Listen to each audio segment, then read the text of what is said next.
السلام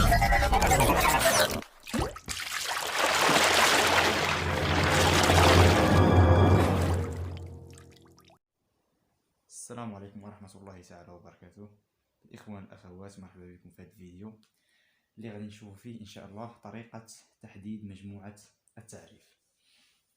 فأول حاجة إن شاء الله غادي نبداو بها هي الخاصيات.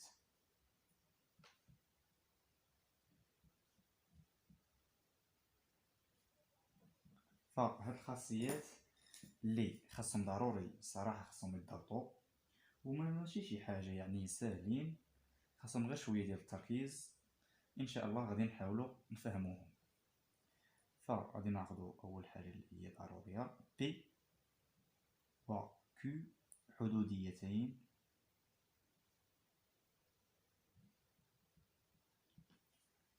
و اف داله عدديه. فكنظن هذه مفهومه، بي و كيو حدوديتين و اف داله عدديه. فاول حاله اللي غادي نشوفوا ان شاء الله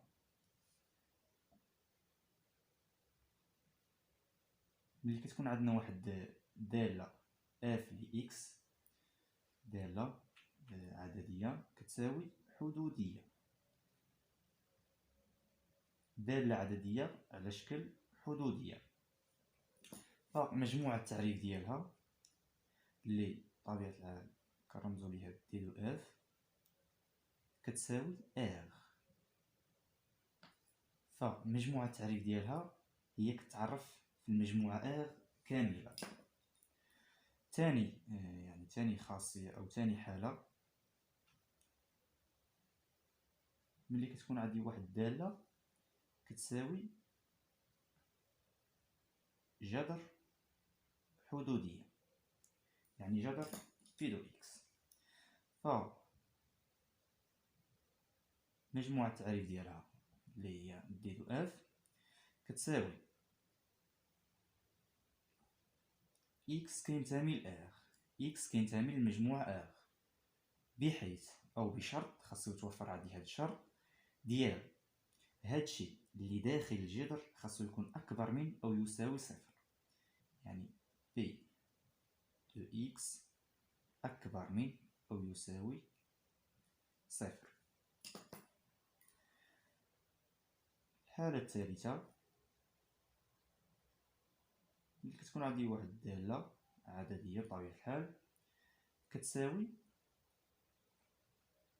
يعني حدودية على حدودية، بي دو اكس على كيو دو اكس. ناخد هاد السيلو. مجموعة التعريف ديالها دي دو اف كتساوي اكس كينتمي لار، اكس كينتمي للمجموعة ار، بحيث خاص هادشي اللي في المقام خاصو يكون كيخالف صفر. يعني كيو لي اكس خاصو يكون كيخالف صفر. فالحالة الرابعة والأخيرة يعني هادشي سهل، خاصو غير يعني شوية ديال الضبيط وصافي. ملي كتكون عندي واحد الحدودية بي لي اكس على جذر واحد الحدودية كيو لي اكس، فهذه هي سهلة وبسيطة. دي دو اف ديالها كتساوي اكس كينتمي لار، بحيث هادشي اللي في الجذر واللي في المقام خاصو يكون اكبر قطعا من صفر. يعني علاش خديناها؟ فكيف ما كتلاحظوا هنايا ملي كتكون عندي واحد الحدوديه عندها الجذر كناخذوا داكشي اللي داخل الجذر خاصو يكون أكبر من أو يساوي صفر. وملي كتكون عندي واحد الحدودية في المقام خاصني ناخد داكشي اللي في المقام يكون كيخالف صفر. فهنا تجمع عندي المقام وفي نفس الوقت عندي الجبر، يعني خاصني ناخد داكشي اللي في الجبر واللي في المقام خاصو يكون كيخالف صفر وفي نفس الوقت أكبر من أو يساوي صفر. خاصو يتحقق عندي هاد الشرطين. يعني أنا غادي ناخد هاد الشيء اللي في المقام واللي في الجذر اللي كيمثل ليا كيو لإكس أكبر قطعا من صفر، بحيث يتحقق لي هاد الشرط وهاد الشرط حيت هما مجموعين عندي بجوج. كنتمنى تفهموها، فهي يعني كتبان ليا بسيطة. فاق هادو كانوا هما الخاصيات ديالنا، غنحاولو نأطروهم. فهما ساهلين وبساط، خاصهم غير شوية ديال المراجعة مزيان والحفظ. فكنبغي نشير واحد القضية اللي كنتلاقاو معاها بزاف ديال التمارين. ف ملي كيكون عندي اكس اكبر قطعا من ا، بحيث ا عدد، هذا كنبغي نشوف اكس اين مجال كينتمي ليه، المجال اللي كيتحدد فيه اكس. فحتى هذه سهله وبسيطه. فكيف ما كتلاحظوا ان عندي هنايا اكس اكبر قطعا من ا، يعني اكس ما يمكنش يساوي ليا ا، يعني المجال غادي يكون مفتوح من جهه ا. ومادام ان اكس اكبر من ا يعني ا زائد ما لا نهايه، والمجال مفتوح من جهه ا. علاش؟ حيتاش اكس ما كيساويش ليا ا باش غادي يكون داخل في هذاك المجال، يعني ا ما كاينش في هذا المجال اللي كينتمي ليه اكس. ففي الحاله الثانيه ملي كيكون عندي اكس اصغر قطعا من ا، يعني ا اكبر من اكس. حتى هذه سهله وبسيطه. المجال، كيفاش غادي نحدد المجال اللي كينتمي ليه اكس؟ فكيف ما كتلاحظوا ان حتى هنايا اكس ما يمكنش يكون كيساوي ا، لان اكس اصغر قطعا من ا. فهنايا حتى هنايا غادي يكون، ومادام ان اكس يعني اصغر من ا غادي ناخذ ناقص ما لا نهايه، حيت اكس اكبر من العدد ا. ناقص ما لا نهايه ا. وحنا كيف ما قلنا هنايا انه ا يعني اكس ما كيساويش ليا ا، يعني حتى هنايا ا ما غاديش يكون داخل، يعني غيكون مجال مفتوح. الحاله الثالثه ملي كيكون عندي اكس، يعني ناخذ ستيلو اخر، ملي كيكون عندي اكس اكبر من او يساوي ا، فهنايا يعني المجال ديالو، كيفاش غادي نحدد المجال اللي كيتأطر فيه اكس؟ فكيف ما كتلاحظوا ان هنايا اكس يمكن يكون كيساوي ليا ا، يعني كبر منه او كيساويه، يعني اكبر من او يساوي ا. فهنايا غادي يكون المجال ان ا داخل هذا المجال، يعني يمكن يكون اكس كيساوي ليا ا، فغادي يكون مجال مغلق ا زائد ما لا نهايه، حيت اكس اكبر من ا. ودائما المجال مفتوح من جهه زائد ما لا نهايه. الحالة الرابعة أو الأخيرة اللي كتشبه لهاد الحالات هي ملي كيكون عندي إكس أصغر من أو يساوي أ. فهنايا كيف ما كتلاحظوا أن إكس يمكن كيساوي ليا أ، يعني إكس أصغر من أو يساوي أ. فحتى هنايا، ولكن هنايا باش مختلفة في هاد الحالة الثالثة، أن هنايا كتبدا، هنايا بدينا بأ ولكن هنا غادي نبداو بناقص ما لا نهاية، حيتاش إكس أصغر من أو يساوي أ. يكون المجال مفتوح دائما من جهة ناقص ما لا نهاية أ. و أ يعني يمكن يساوي ليا إكس، يعني مجال مغلق من جهة أ. يعني هادو يعني شي حالات اللي كنتلاقاو معاهم دائما ملي كنبغيو نحدو مجموعة التعريف.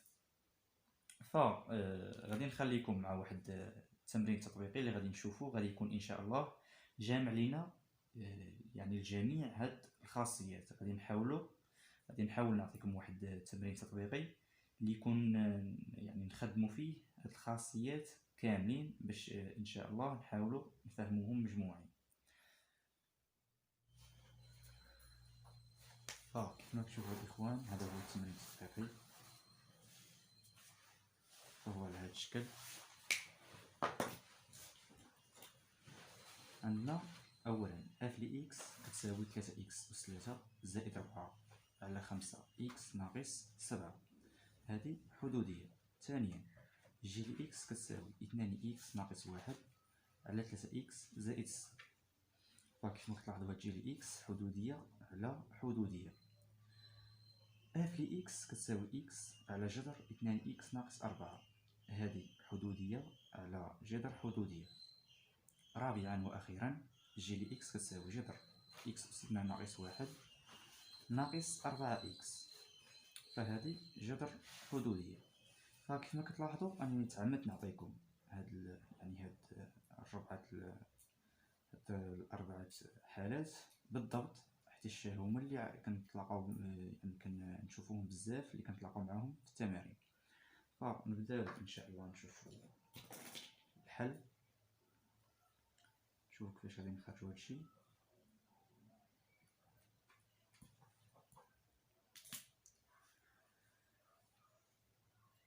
اولا فكيف ما كتلاحظوا انه يعني السؤال دائما كيتحط لي على هذا الشكل، حدد مجموعه التعريف. اولا يعني اللي بغى يكتب لنحدد مجموعه التعريف، اف ل اكس تساوي 3 اكس اس 3 زائد 4 على 5 اكس ناقص 7. هذه كيف ما كتلاحظوا الحدوديه، والحدوديه مجموعه التعريف ديالها ا ديالها هي ار كامله، المجموعه ار. ثانيا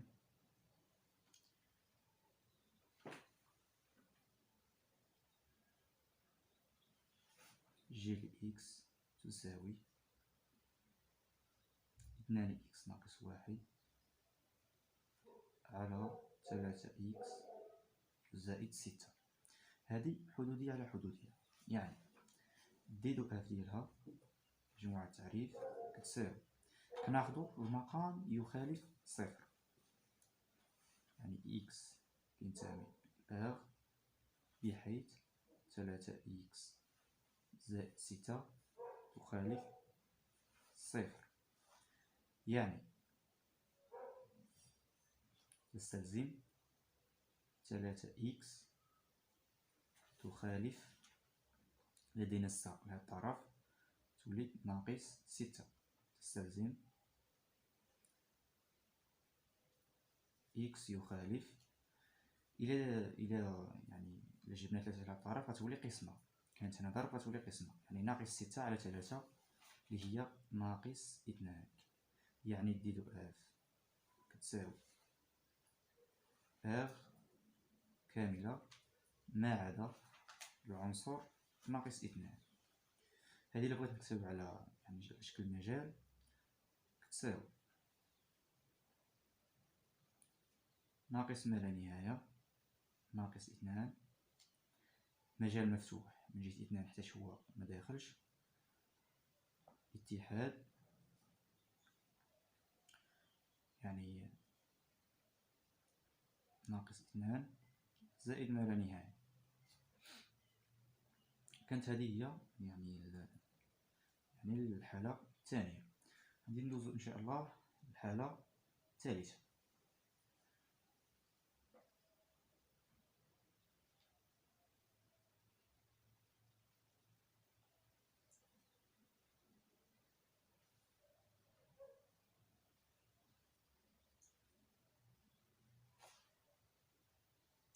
كما كتلاحظوا هنايا عندي يعني حدودية على جذر حدودية، يعني خاصني ناخد هادشي يعني اللي في المقام واللي في الجذر أكبر قطعا من صفر.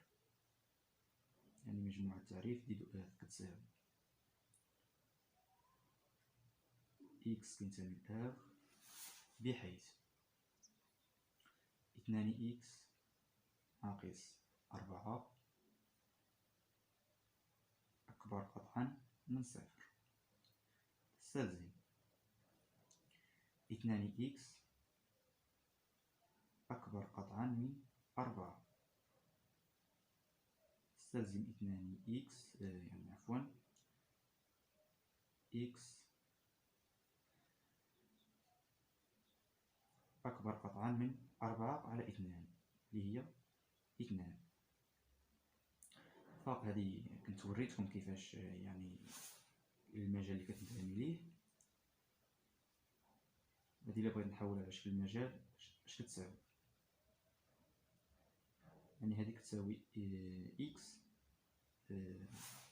يعني إكس زائد ما لا نهاية، عفوا 2 زائد ما لا نهاية، و2 المجال مفتوح حيت هو مداخل. فغادي نحاول ناخد الحل الرابع هنايا حيت كنظن المساحة هذا الشكل يعني. فقلنا رابعا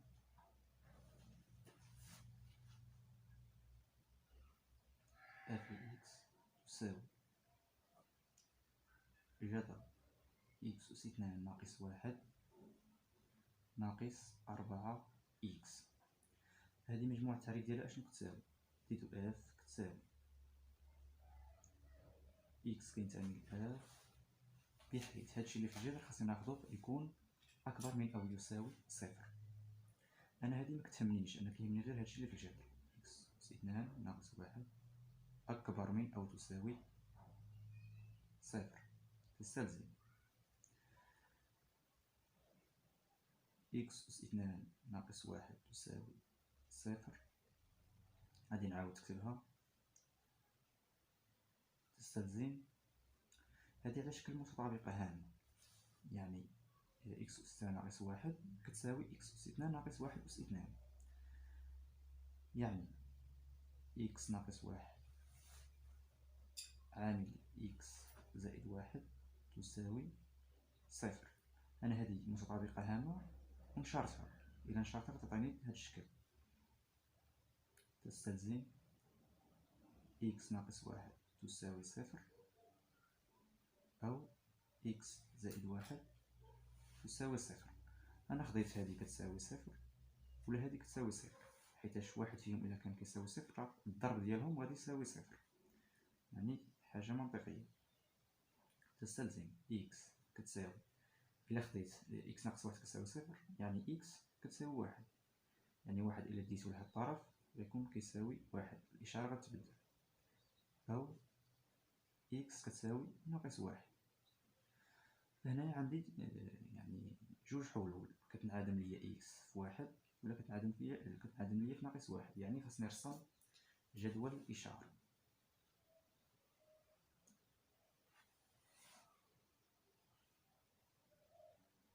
نحاولو نرسمو بعجالة باش ميجيش الفيديو طويل. عندنا هنايا إكس وهنايا إكس أس 2 ناقص 1، صافي هي كتنعدم ليا في ناقص 1 كتنعدم ليا في 1، حيتاش خاصنا نحطو الصغير على الكبير.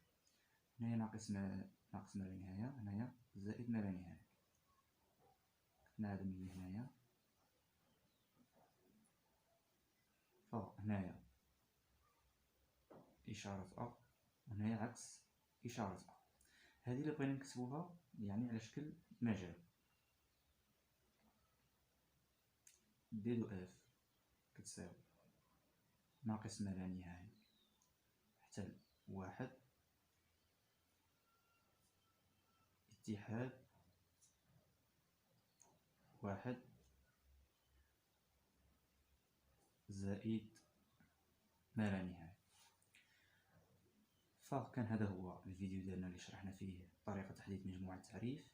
يعني كنتمنى ديروا الاشتراك بالقناة والضغط على زر لايك، وبارطاجيو مع صحابكم باش تعم الفائدة. والسلام عليكم.